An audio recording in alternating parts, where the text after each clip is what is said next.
Hello friends, this is Karamo B2. This video is on cubital fossa. It is an important topic on the upper limb for examination point of view. It is often asked under the following heading. Describe cubital fossa under the following headings: location and boundaries, structures forming its roof and floor, contents, apply aspects, or in other words, apply anatomy or clinical correlations. Often, such questions are asked in examinations. What is cubital fossa and where it is located? Cubital fossa, it is a triangular intramuscular space seen as shallow depression in front of the elbow. Now let us see which structures form the boundaries of cubital fossa. As cubital fossa is a triangular intramuscular space, so we will have a base. Opposite to that is the apex, and other to that there will be two other sides of triangle. In this picture, three bones can be seen: the humerus, the radius, and ulna. As the radial is laterally placed in the forearm, so this will be the lateral aspect and this will be the medial aspect. Two muscles can be seen on the medial side and the other to the lateral side. The one on the medial side is pronator teres.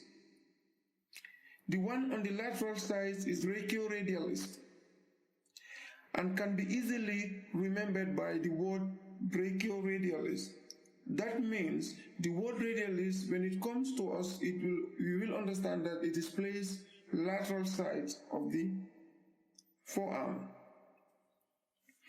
Let us appreciate the base and how is it formed. It is formed by the medial and the lateral epicondyle of the humerus by an imaginary line. The apex will be formed where the pronator teres meet with brachioradialis. The medial boundary will be formed by the lateral border of pronator teres. This will be medial and this will be the lateral border. The lateral boundary is formed by the medial border of brachioradialis. The apex is the point where pronator teres, like we mentioned before, is a point where pronator teres meet with brachioradialis. Now we come to structures forming the roof of cubital fossa. The structures present in the roof of cubital fossa are, or will be lined superficially, triangular intramuscular space. It is obvious that the most superficial has to be skin. Once the skin will be removed, we will find this superficial fascia continuing. We all know that in the superficial fascia, we will have cutaneous nerves and superficial veins. So therefore, in the case also, we will find two cutaneous nerves of the forearm and a vein. So the two nerves are the medial cutaneous nerves of the forearm are the branch of the medial cord of the brachial plexus. And on the lateral aspects, we have lateral cutaneous aspects of the forearm in continuation of musculocutaneous nerves. And the vein you will find in the roof of cubital fossa is the medial cubital vein. And the vein you will find in the roof of the cubital fossa is the medial cubital vein. As we can see, this vein is joined by two other superficial veins. On the lateral aspect is cephalic vein, and on the medial aspect is the basilic vein. Then after the deeper structure in the roof will be aponeurosis of bicep muscles, which is known as bicipital aponeurosis. Which structures form the floor of cubital fossa? There are two muscles which form the floor of cubital fossa, and these are the upper part. This muscle is brachialis. In the lower part, near the apex, it is formed by a muscle called supinator. Let us see which structures form the content of cubital fossa from the medial to the lateral. These are the most medial structure you can appreciate here is the median nerve. Next to that is the brachial artery, and is divided into ulnar and radial artery. The third is the tendon of bicep brachii. The fourth structure is radial nerve, is divided into superficial and deep branch. So the four main structure which forms the content of cubital fossa are median nerve, brachial artery, the tendons of bicep brachii, and the radial nerve.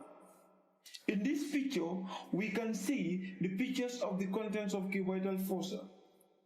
The most medial structure that can be seen here is the median nerve, and we can see it has given a branch to these muscles that pronator teres. It leaves the cubital fossa by passing two heads of pronator teres, the humeral head and the ulnar head. Next is the brachial artery. This artery can be seen here, divided into ulnar artery, which much deeply placed compared to the radial artery. The radial artery leaves the cubital fossa by passing deep to the apex of cubital fossa. The ulnar artery leaves the cubital fossa by passing the ulnar head of pronator teres, so that the point is the ulnar head of pronator teres, which separating the median nerve from the ulnar nerve. We can also see another branch. This is also called the radial recurrent artery. The third structure, which is the tendon of bicep brachii, which has been cut from the muscle, and this get inserted to the radial tuberosity. The last and the most lateral structure, which is the radial nerve, which lies under cover of brachioradialis, so that it gives away. The last and the most lateral structure, which radial nerve, which lies under cover of the brachioradialis, so that it gives away. The radial nerve here is divided into a superficial branch, which is cutaneous in nature, and the deep branch. This deep branch passes through muscles which form the floor of cubital fossa, that is supinator muscle, and then reaches to posterior compartment of forearm, and it is known as posterior interosseous nerve. Now we come to apply aspects.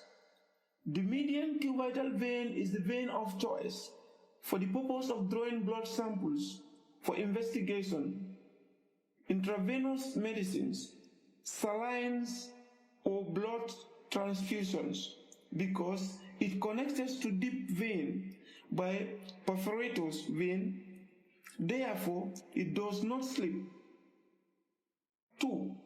Bicipital aponeurosis lies deep to the median cubital vein, and protects the underlying brachial artery and median nerve during venipuncture. Number 2. Blood pressure is recorded by auscultating brachial artery in the cubital fossa. Thank you for watching.